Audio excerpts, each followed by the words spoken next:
오늘 이사야서를 우리 읽었는데 이사야는 전체 66장, 66장으로 되어 있습니다. 이사야서를 가리켜서 작은 성경이라고 합니다. 그래서 성경이 전체 몇 권이죠? 66권, 66권이죠. 그래서 이 66장은 이 요한계시록 마지막 장이 이제 마지막 성경이 요한계시록이잖아요. 요한계시록과 연결이 되는 말씀인데, 그래서 이사야 66장 이 말씀은 이제 이사야서의 마지막 결론이다라고 할 수 있는데, 좀 이사야서를 우리가 좀 잘 이해를 하기 위해서는 좀 구절을 보면 1장에서 39장까지가 제 1부입니다. 구약이 39장이잖아요, 그죠? 그래서 유다와 이스라엘 또 주변국을 하나님이 심판하시는, 하나님을 온전히 예배하지 않는, 하나님을 경배하지 않고 우상을 섬기는 자들을 유대인이든 이스라엘이든 이방인들을 하나님이 심판하시는 거죠. 그런 가운데서 이제 40장에서 55장까지는 제2부인데, 하나님이 그러나 심판하시고 징계하시는 가운데서 택한 백성은 이스라엘은 구원하여 주시는데, 누구를 통해서 구원하여 주시냐면 장차 오실 메시아를 통해서 구원하시고 회복시키실 걸 이야기합니다. 바벨론 포로로 잡혀갔다가 돌아오는데, 그것은 오실 메시아를 바라보게 하는 거죠. 그것이 우리가 잘 아는 이사야 53장, 고난받는 이 메시아 종의 노래가 이사야 53장이고, 54장 55장에서 2부가 끝나는데, 거기서는 예수 그리스도를 믿음으로 말미암아 어떤 복을 받는지, 어떤 은혜가 임하는지를 이야기하는 거예요.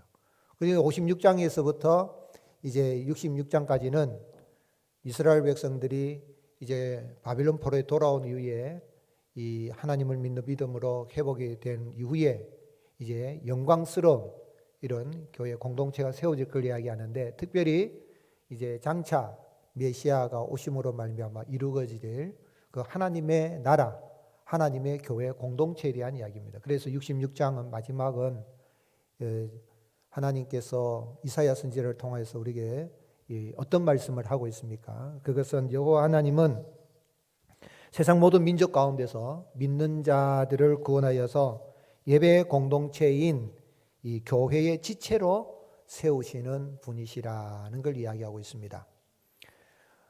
구약의 교회, 이 유대인들이 생각할 때는 구약의 교회죠, 하나님의 나라인데, 이 자기들만 이 하나님의 나라 천국에 간다라는 생각에 사로잡혀 있었습니다. 선민의식이죠. 근데 하나님은 그들을 택한 목적이 뭐냐면 하나님을 잘 예배하기 위한 것입니다. 근데 그들은 하나님을 잘 예배하지 못하죠.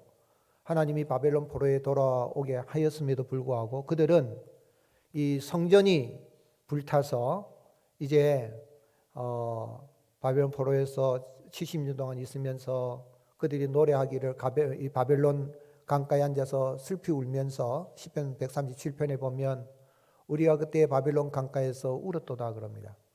그래서 그 솔로몬 성전의 아름다운 휘황찬란한 그곳에, 금빛 찬란한 그곳에 하나님께 제사를 드렸던, 그런데 하나님이 어떻게 바벨론을 통하여서 이 성전을 다 불태우고 우리는 이제 정말 끝나는가 싶은데, 하나님께서 그들을 이제 바벨론 포로 70년에 돌아와서 성전을 짓게 하죠. 그게 이제 스룹바벨 성전입니다. 그런데 스룹바벨 성전을 짓고 난 다음에도 문제가 뭐냐면 제사를 드려요. 하나님 우리가 잘 섬기자 그러는데 우상에게는 가지는 않아요, 이스라엘 백성들이. 그런데 제사는 드리는데 뭐냐면 오늘 66장에서 이야기하고 있는 것은 66장 3절에 보게 되면 그들의 마음이 가증한 것을 기뻐한다. 마음이 없는 거예요. 형식은 있는데 마음이 없는 거예요. 제사는, 예배는 드리러 나왔는데 마음이 어디가 있는 겁니까? 콩밭에가 있는 거예요. 마음이 없는 거예요. 여러분, 부부 사이에 서로 살아가는데 밥 해주고 빨래 해주고 돈 벌어다 주고, 그런데 마음이 없으면 뭡니까? 넘이지 뭐. 그렇잖아요. 마음이 없으면 그건 부부가 아니죠. 사랑이 아니죠. 동상이몽하면 문제가 심각한 거 아닙니까? 그런 거예요. 하나님 앞에 나와 제사는 드리는데 마음은 없는 거예요. 그게 하나님이 너희들이 드리는 제사는, 제물은 돼지를 잡아서 드리는 거다. 그렇게 하나님 말씀하실 정도로 너희들이 드린 제물에 대해서 하나님 역겨워하시는 거죠. 그런 가운데 하나님이 내가 이제는 유대인만 이스라엘만이 아니라 세상 모든 민족 가운데서 마음을 다해서 하나님을 예배하는 자로 세우기 위해서 그들 가운데 제사장과 레위인을 세우겠다는 거예요. 그래서 오늘 18절 말씀을 보면 내가 그들의 행위와 사상을 하노라. 때가 이르면, 이때는 메시아 때죠. 종말의 때가 이르면 문나라와 언어가 다른 민족들을 어떻게 해요? 모으리니 그들이 와서 나의 영광. 누구 영광입니까? 하나님 영광을 본다. 하나님 영광을 본다는 건 예배하는 가운데 하나님의 영광을 노래하는 거예요. 그리고 또한 하나님이 영광을 노래하고 나가면 그의 삶을 하나님이 영광스럽게 하시겠다는 거예요. 그런데 그건 이스라엘 유대인만이 아니라 어디에서요? 문나라, 모든 나라죠. 모든 민족 가운데서 모으신다. 모아서 하나님을 온 마음과 정성을 다해서 예배하는 자로 세울 것이라는 거예요. 이건 놀라운 이야기입니다. 유대인들이 가진 청정병력 같은 그런 이야기예요. 뭐라고? 어떻게 우리가 선민이지.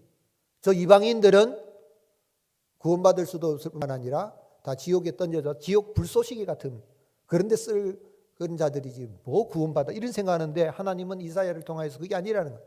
왜 모든 나라 가운데 너희 아브라함의 후손인 이스라엘 민족을 택했냐면 하나님을 예배하는데 어떻게 예배해야 되는가 하는 걸 보여주기 위해서 했는데 너희들이 그러지 못하니까 내가 이제는 때가 이르면 메시아가 오게 되면 말세 때에 되면 세상 모든 문나라 모든 민족 가운데서 내가 택한 백성을 모아서 진정으로 혈통이 아니라 믿음으로 하나님의 영광을 바라보고 예배하는 자를 내가 세울 것이다. 그런 말씀인 거예요.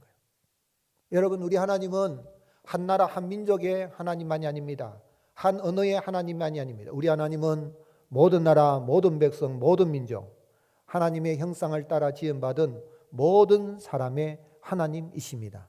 누구든지 예수 그리스도를 믿고 하나님을 믿으면 하나님은 영광을 보여주시고 그의 삶을 영광스러운 삶을 영화로운 삶을 살게 하시는 분이십니다. 19절 말씀에 그래서 내가 하나님입니다. 그들 가운데에 뭐를 세워서 징조를 세워서 그들 가운데서 도피한 자를 여러 나라고 다시스와 뿔과 활을 당기는 룻과 및 두발과 야함과 또 나의 명성을 듣지도 못하고 나의 영광을 보지도 못한 섬들로 보내리니 그들이 나의 영광을 문나라에 전파하리라. 그래서 이방인들 가운데서 하나님 앞에 나와 예배를 하고 영광을 드릴 뿐만 아니라 이제 온 세상에 다니면서 하나님의 영광을 전파하며 나가는데 그 일을 하기 위해서 징조를 세울 것이다. 이 징조가 뭐냐면 예수님의 십자가와 부활을 이야기하는 거예요.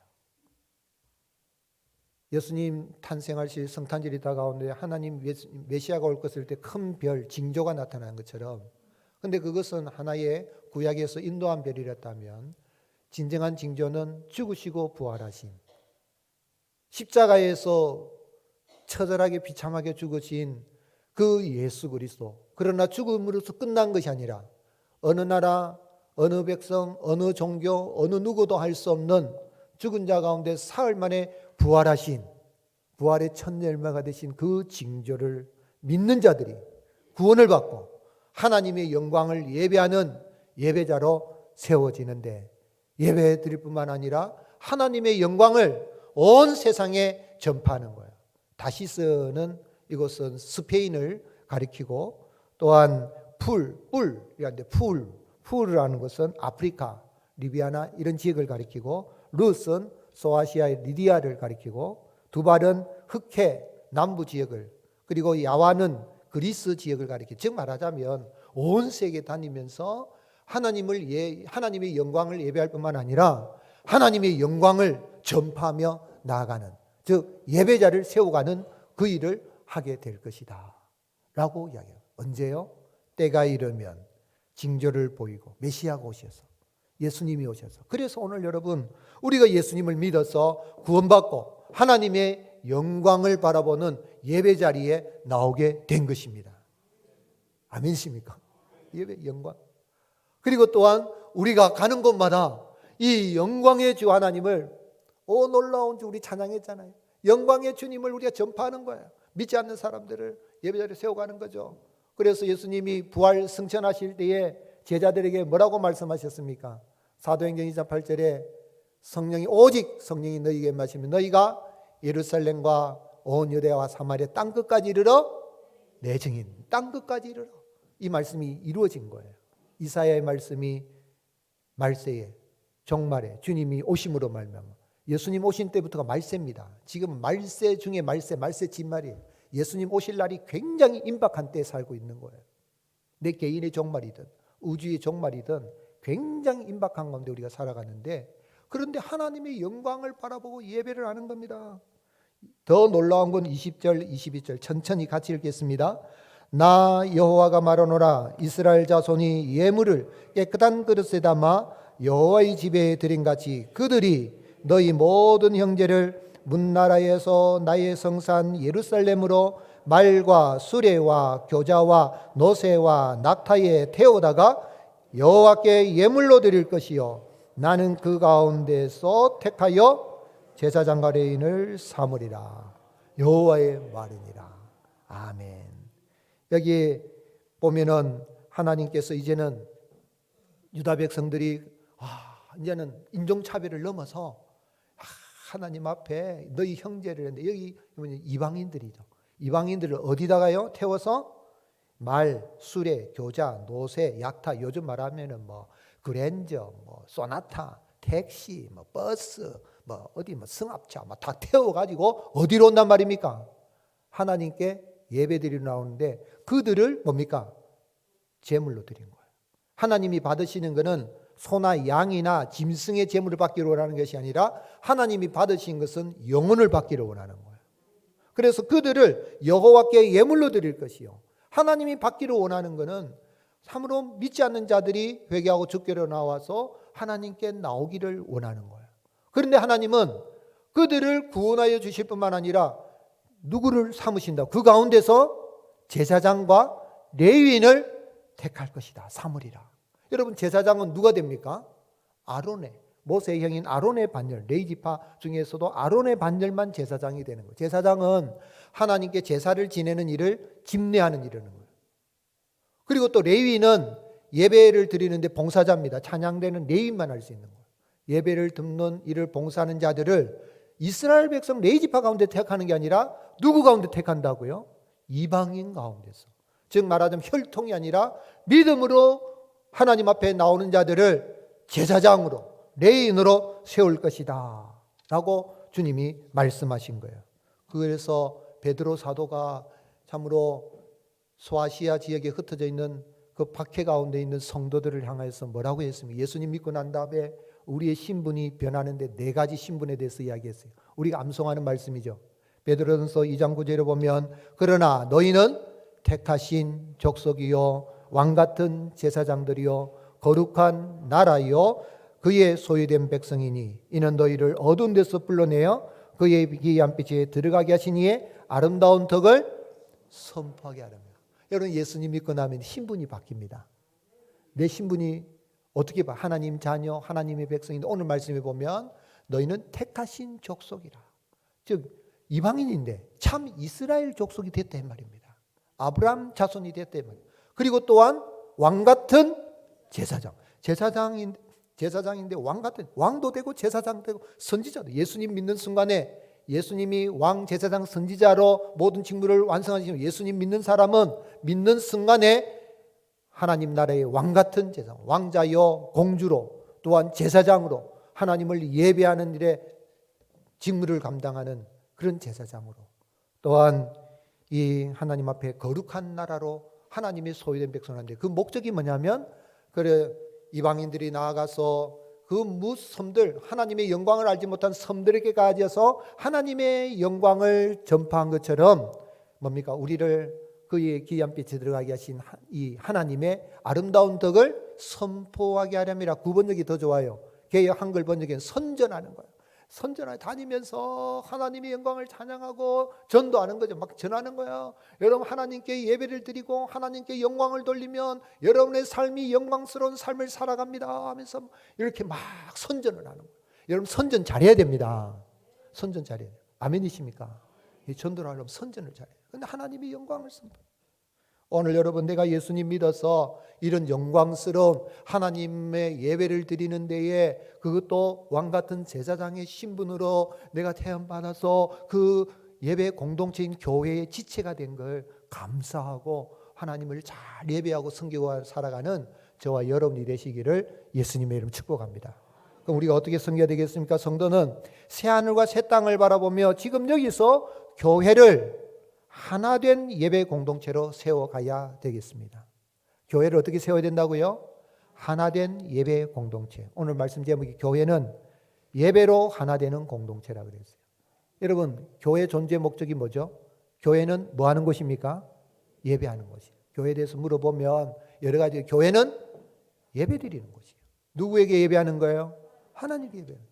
교회를 그래서 옛날에는 보면 어릴 때 가면 시골 교회 보면 예배당 봤습니까 여러분? 예배당이에요. 예배당. 그게 전부입니다. 근데 오늘날 이 교회가 이제는 세속화되어지니까 교회가 뭐 이상해요. 교회가 뭐 구제해야 되지만 구제는 그 다음 문제예요. 교회는 뭐 하는 곳이라고요? 예배 드리는 거예요. 예배가 전부예요.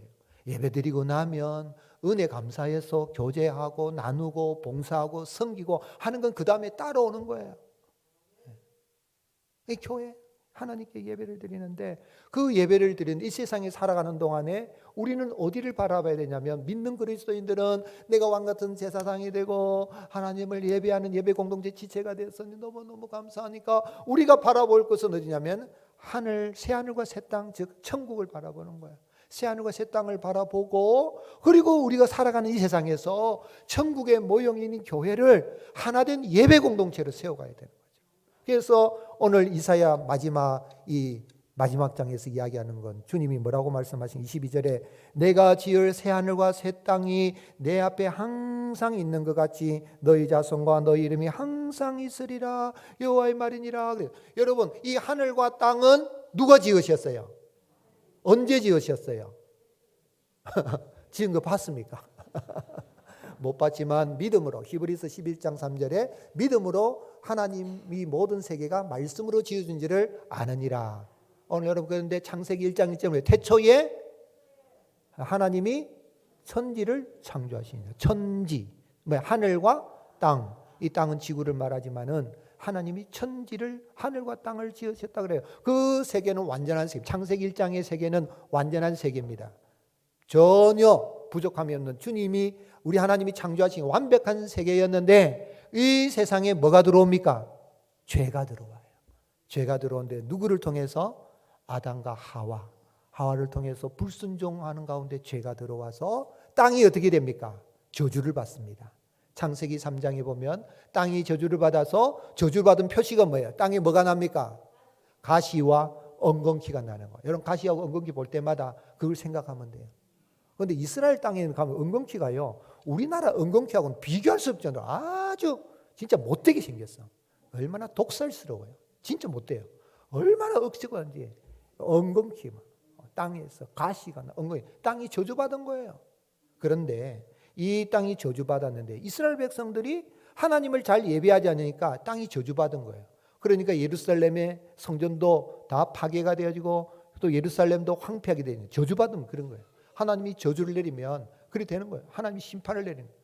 저주받은 거예요. 그게 이사야 1장에 딱 보면은 이렇게 하나님 앞에 제사를 드리는 마음 없는 제사를 드리니까 하나님이 탄식을 하시면서 이사야 1장 2절에 보면 하늘이여 들으라 땅이여 귀를 기울이라 여호와께서 말씀하시기를 내가 자식을 양육하였거늘 그들이 나를 거역하도다. 소는 그 임자를 알고 나귀는 그 주인의 구유를 알건만은 이스라엘은 알지 못하고 나의 백성 깨닫지 못한다. 즉 말하자면 하나님을 알지 못하고 우상을 섬기고 마음이 없는 제사를 드렸는데 바벨론 포로에 돌아왔으면 그래도 형식적인 제사는 안 돼야 되는데 형식적으로 하면 마음이 없는 거야.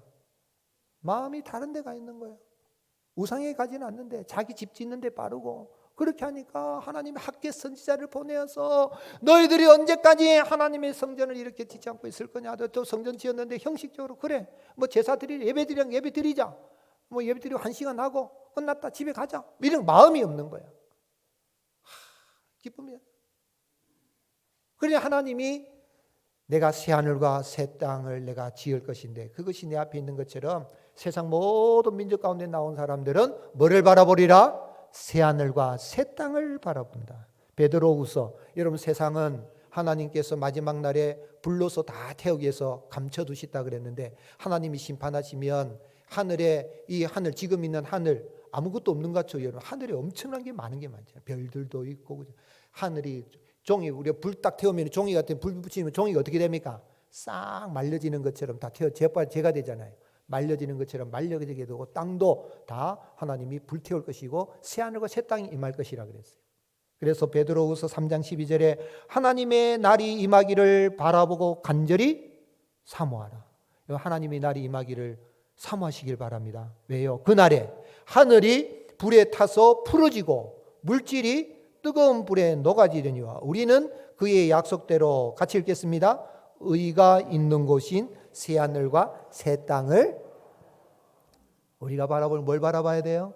새 하늘과 새 땅, 하나님 나라를 받아. 그러면 목사님 그러면 우리 세상에 사는 건 세상인데요. 이 세상에 살아가는데 그럼 아무것도 하지 마. 그런 말이 아니라 이 세상에서 우리가 사업도 하고 직장생활하고 가정도 하고 학교도 가고 하지만은 우리가 바라봐야 할 시선의 초점은 어디를 받아요?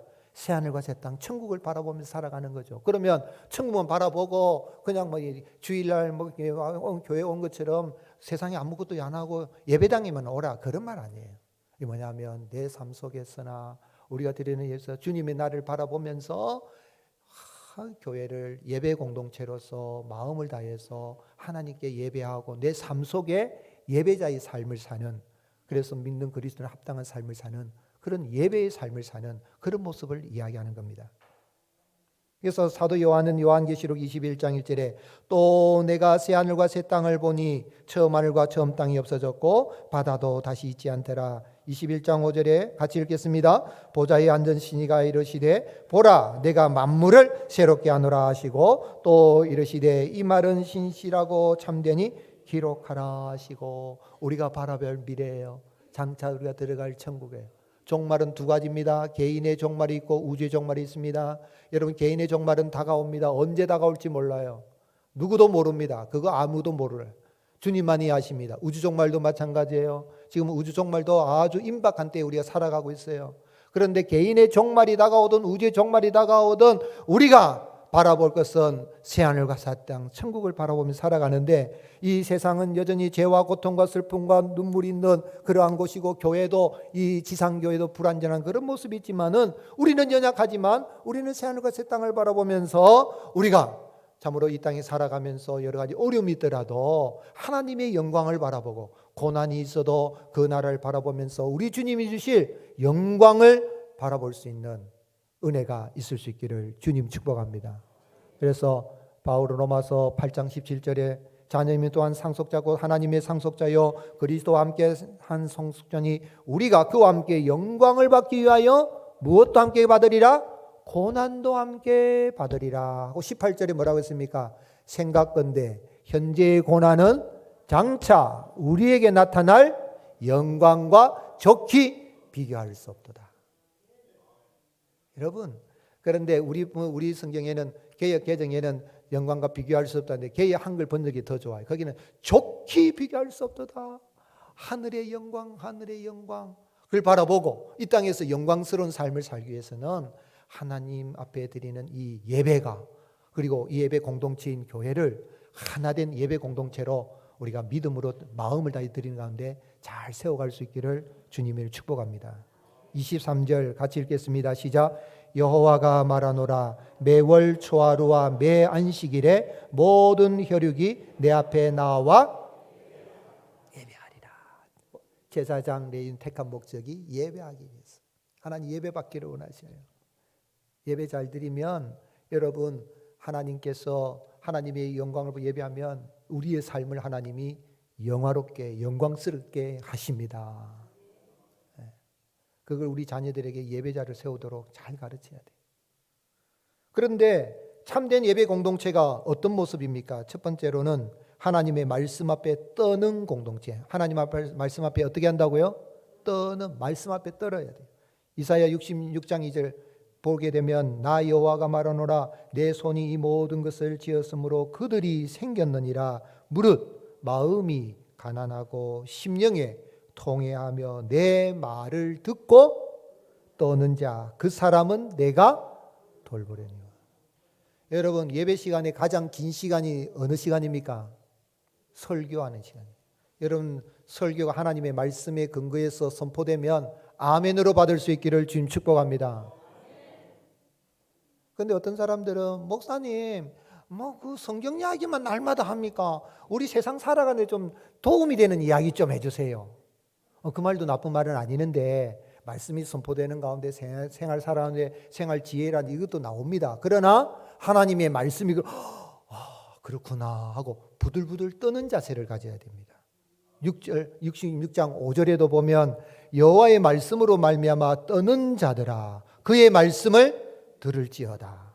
이르시되 너희 형제가 너희를 미워하며 내 이름으로 말미암아 너희를 쫓아내며 이르기를 여호와께서는 영광을 나타내사 너희 기쁨을 우리에게 보이시기를 원하노라 하였으나 그들은 이게 수치를 당한. 이게 무슨 이야기냐면 이 설교자가 하나님의 말씀을 이야기하고 하나님을 예배하는 자로 서야 되고 하나님의 영광을 노래 나가면은 우리는 생활 속에 어렵거든요 하면서 설교자를 말씀 전한 자를 아주 멸시를 하고 그런 거예요. 설교가 끝나온 어떤 사람은 우리 목사 설교 인터넷 보니까 유튜브에 나오는 어느 목사하고 비교해 보니까네 아이고 별로 못하던데 설교가 형편없던데 이런 소리 하다고요. 그런 사람은 떠는 자가 아니라 떠드는 자예요. 오늘 여러분 66장 6절에 보세요. 6절에 보게 되면은 하나님 뭐라고 말씀하셨어요? 떠드는 소리가 성읍에서 들려오며 목소리가 성전으로 들려오니 이는 여호와께서 그의 원수에게 보응하는 목소리. 여러분 하나님의 말씀에서 목사가 입술이 둔해도 그래도 한 말씀 전하려고 우리 오늘 장로님 기도하는데 또 눈물이 날라더라고. 우리 목사님 마음과 몸이 피곤치 않도록 시험을 좀 갑자기 눈물이 왕칵 쏟아요. 오늘 여러분 밤에도 진짜 저 김문은 목사님 포동교회 김문은 목사님 새벽 1시 2시가 잠 못 자가지고 설교 준비하다가 하고 나면은 누가 막 이야기하면은 막 속이 상한다 그래요. 그러면 잠 못 자요. 사실은 지난 간밤에도 일부 때는 말 안 했는데 제가 꿈을 꿨는데 이상한 꿈을 꿨어요. 어떤 사람 돼지를 데려왔다. 돼지를. 돼지 이야기 나오니 그런가. 돼지를 데려왔는데 이 돼지가 똑똑해. 내가 보면 굉장히 똑똑한 거라. 그래서 내가 그분들이 뭐냐면 이 돼지 잘 가르치라. 돼지가 말귀를 다 알아듣는다. 그럼 사람처럼 대화가 되겠다 그러니까 이 사람이 그 말을 듣고 돼지에게 가르친 거야. 근데 어느 날 보니까 돼지가 옷을 입고 아주 애처럼 나온 거예요. 가지고 목사님 하고 오더라고. 근데 내가 아이고 야 이 돼지가 말도 하네. 사람처럼 말한다니까네. 아이고 이 돼지도 야 똑똑하네. 이런 돼지가 IQ가 높다 그래요.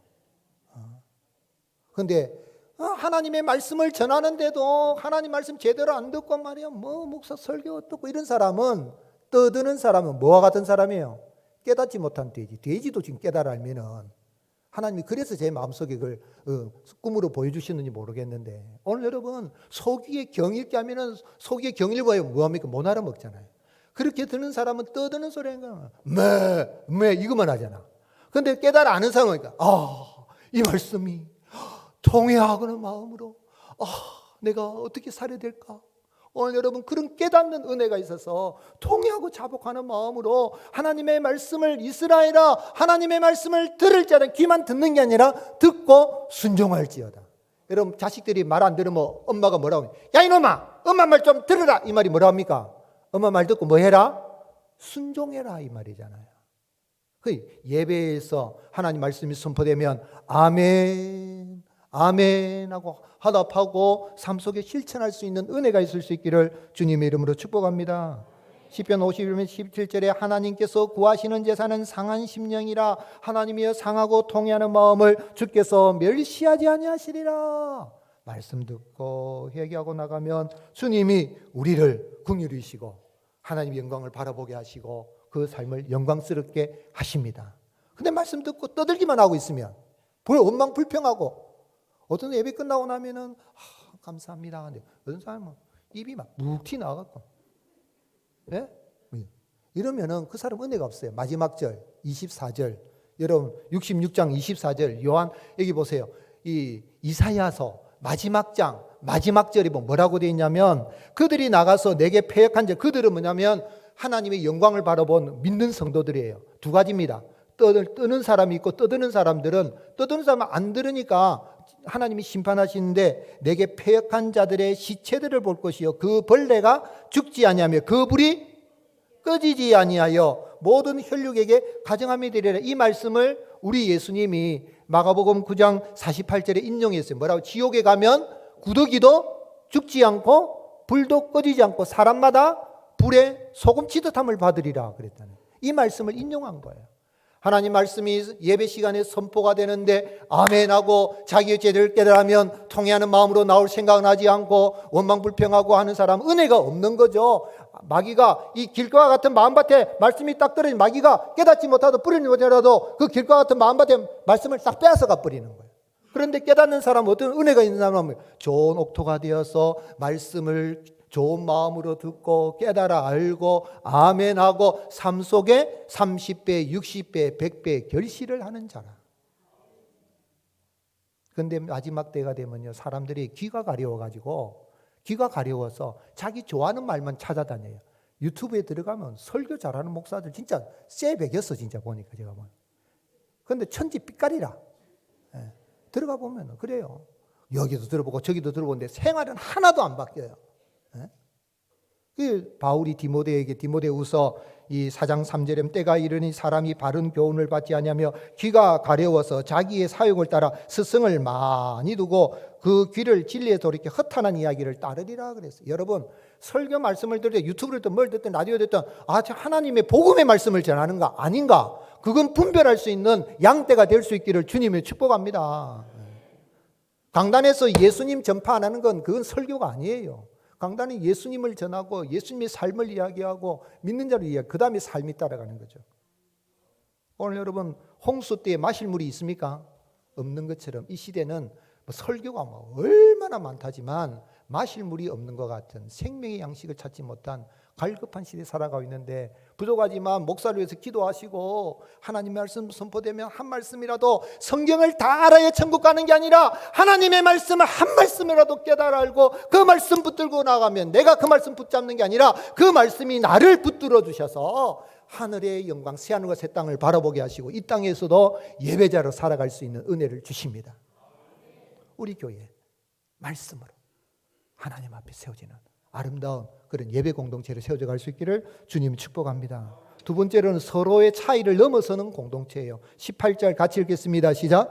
내가 그들의 행위와 사상을 나누라. 때가 이르면 문나라가 언어가 다른 민족들을 모으리니 그들이 와서 나의 영광을 볼 것이라. 이방인들이 막 많이 모이니까 빨간 사람도 오고 노란 사람도 오고 까만 사람도 오고 와요. 여러분, 그런 사람 못 봤지요? 제가 뉴욕에 보니까 진짜 사람들이 하얀 사람도 있고 까만 사람도 있고 노리끼리 한 사람도 있고 빨간 사람도 있더라고. 피부가 빨간 사람도 있더라니까요. 이야, 그 뉴욕에 가서 잠깐이지만 구경을 이랬는데, 그런데 그 사람들이 다 모였는데 예수님 믿는 사람들은 뭐예요? 차별이 있습니까 없습니까? 차별이 없어요. 차별이 없어요. 남녀노소 차별이 없습니다. 다 같이 하나님 앞에 예배 드릴 때 하나님이 영광을 받으시고 그 예배자를 영광스럽게 하시는 겁니다. 차별이 없어요. 서울에 가면 승동교회라고 있어요. 승동교회라고 있는데 그 교회가 세워지는 배경이 있는데, 우리나라에 이제 무어 선교사님이 와서 이제 이 사무엘 무어 선교사님이 복음을 전했는데, 그런데 이 교회를 세워서 곤단골 교회를 세워가는데, 그런데 한 아이를 이렇게 전도를 했어요. 전도를 했는데 걔 이름이 봉줄인데 이름이 이상하죠. 백정 아들이라 이름이 이상해요. 그런데 이 이름도 제대로 없고 성도 없고 한데, 그런데 성이 있겠죠. 근데 이름은 성은 박씨라. 근데 너 이름은 이제는 박서양이라 해요. 서양 선교사님이 너를 전도했는데 서양해라. 박서양이 된 거예요. 그런데 얘 아버지가 아픈 거예요. 아버지가 누구라고요? 백정이라. 아버지가 장티푸스에 걸려 죽게 된 거예요. 요즘이야 약이 좋지만 옛날에 죽게 됐는데, 선교사님 우리 아버지가 죽어야 하니까 이 선교사님이 의사가 아니잖아요. 근데 의사를 데리고 간 거예요. 이 에비슨 선교사는 이 에비슨 선교사가 여러분 우리 한국에서 제일 좋은 병원 중에 하나인 이 세브란스 병원을 세운 분이에요. 이분을 데려간 이분은 고종 황제의 의입니다. 근데 의가 백정에 병들었다고 같이 선교사님 데려간 거예요. 그래서 나았어요. 낳고 나니까 이 봉줄이 아버지 마음이 어떻게 했어요? 세상에 의가 와서 나를 고쳐줬다. 그러니까 교회 갔어요, 안 갔어요? 교회 갔죠. 교회 가니까 그 교회 갔더니 그 곤단골 교회 가니까 양반들이 또 앉아서 예배 드리고 있는 거예요. 근데 누가 왔어요?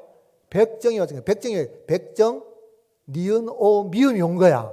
그러니까 선교사님 우리가 백정하고 어찌 같이 예배 드립니까 하고 백정은 다른 데 가서 예배 드리게 돼요. 안 됩니다. 하나님 앞에서는 차별이 있다 없다?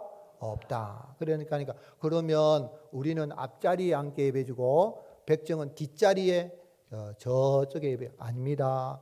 누구든지 어디든지 예배 드릴 수 있습니다. 그래야 된 거예요. 그래가지고 양반들이 뿔따고 났어요. 그래 어떻게 됐습니까? 나가버렸어. 나가가지고 예배당을 새로 그들이 세웠어요. 그래가지고 이 홍문동 교회를 따로 세웠는데, 그런데 이 백정인 이 박씨가 자기가 생각하니까 너무 마음이 아프잖아요. 내 때문에 교회가 갈라졌단 말이에요. 그래가지고 양반들이 떠나니까 이 사람이 안 되겠다. 그러면 이 빈자리를 뭘로 채워야 되겠다? 그래, 백정들로 채우자. 그래서 이제 정도를 한 거야. 가가지고 경기도 여기저기 수원에 가서 경기도에 다니는 백정들 전도에 사람들이 막 온 거야. 이제 백정들 교회가 됐어요. 그런데 하나님 은혜가 임했는지 가만히 양반들이 가만히 하나님은 차별이 없다는데 양반들이 돌아왔어요. 돌아와서 교회 이름을 곤단골 교회에서 이름을 무슨 교회로 바꿨다고요? 승동교회. 승은 이길 승자, 이기는 교회라고. 그래서 길선주 목사님 집회한 다음에 이름을 바꿔버렸어요. 승동교회는 우리 한국 장로교회에서 서울 지역의 모체교회가 되는 거예요. 오늘 여러분 하나님 앞에 예배 드리는 데는 인종, 남녀노소, 지역 출신 차별 없이 다 하나님 앞에 예배를 드리면 하나님 영광 받으시고 그렇게 예배하는 사람의 가는 길을 영광스럽게 하는 거예요. 특별히 우리 교회가 내년도에 지금 장로님들하고 머리 맞대고 고민하는 게 뭐냐면 온 세대가 같이 예배를 드려야 돼요. 근데 우리 교회 문제가 뭐냐면 우리 교회만 아니라 지금 주변에 있는 교회들이 문제가 다음 세대하고 같이 예배를 드려야 되는데 다음 세대가 다른 세대가 돼버렸어요. 찬양이 달라. 여기서 같이 어른들하고 같이 예배 드리자면은 싫다는 거예요. 젊은 애들이 가면은 막 그냥 사이키 조명 틀어놓고 막 춤추고 막 찬양 이러잖아요. 우리는 그럼 저 아들이 이상하다 그러냐. 그런데 우리는 무슨 노래 부릅니까? 주 안에 있는 나. 19세기, 20세기 노래만 해. 근데 우리 애들은 어느 시대에 살고 있습니까? 21세기에 새로운 노래 하면은 야 찬양인다는데 찬송가 좀 해라. 여러분 젊은 애들이 있어가지고 막 아주 빨빨한 새 노래 부르는 게 좋아요? 흘러간 옛 노래만 부르는 게 좋아요? 흘러간 옛 노래도 부르기도 하지만 빨빨한 새 노래 부르면 더 좋아할 수 있기를 지금 축복합니다. 그래서 내년에부터 당장 일을 했으면 좋겠는데 온 가족이 같이 예배드려야 돼요. 온 가족이 같이 남녀노소 차별 없이 저는 예수님을 처음 믿을 때에 본예배에 공예배에 참여하고 중고등부 가서 하고 청년부도 따로 했는데 요즘은 따로 하잖아. 20살 될 때까지 따로 하니까 20살, 20살 될 때까지 자기들끼리 그냥 뭐 찬양하고 나서 들어오니까 예배들 안 들으려고 그러는 거야. 재미가 없다는 거야. 여기 할아버지, 할머니, 어머니, 아버지만 있는 건데 재미가 없다는 거야. 그래서 이걸 좀 바꿔서 같이 하는 이 예배 공동체로 하나된 공동체를 세워가야 된다. 그게 지금 숙제예요. 여러분 같이 예배 드리면 좋아요 안 좋아요? 그런데 왜 따로 해야 돼요? 여러분 우리 애 낳아가지고 애 낳으면은 애가 태어나면은 이제 젖도주가 지금 나중에 어른하고 같이 밥 먹기 위해서는 뭘 합니까? 이유식 하잖아요. 그래가지고 이유식은 1년 이상 넘어가면 안 돼요. 그래가지고 애가 이제 이가 나오고 뭐 먹을 때쯤에 어떻게 합니까? 어른 밥상에서 같이 밥 먹어야 되잖아요. 이거 먹으라면 흘려도 어떻게 합니까? 아이고 흘렸네 또 넣어주고. 이거 그래야 된다. 애들이 못 알아들 것 같아요. 유치부에 초등 같이 예배 드리면요 애들은 잘 들어요. 어른들은 보고 있어도 딴 생각에 마음이 콩밭에 가 있어요. 그런데 애들은 딴짓 하는 것 같은데 제가 뭐라고 하면 아닌데요 맞는데요 이런다니까. 여러분 중요한 거는 같이 예배 드리는 거예요. 아멘이십니까? 새 노래 빨빨한 노래 부르면 뭐 주 안에 있는 나에게 그만 부르라 하지 말고 아이고 고맙다 야 하고 여러분 나이를 50% 디스카운트 할 수 있기를 주님 축복합니다. 내 나이가 어때서 채널 회복이 딱 좋은 나이다. 세 번째로는 세상을 향해 열린 공동체 19절 같이 읽겠습니다. 내가 그들 가운데서 징조를 세워서 그들 가운데서 도피한 자를 여러 나라고 다시스와 뿔과 활을 당기는 룻과 및 두발과 야온과 또 나의 명성을 듣지도 못하고 나의 영광을 보지도 못한 먼 섬들로 보내리니 그들이 나의 영광을 문나라에 전파하리라. 즉 말하자면 이제는 세상을 열려 있어야 돼. 이 말은 뭐냐면 세상에 열리냐면 내가 우리 하나님 앞에 예배드리는 시간뿐만 아니라 내 삶의 예배자가 되어야 되는 거예요.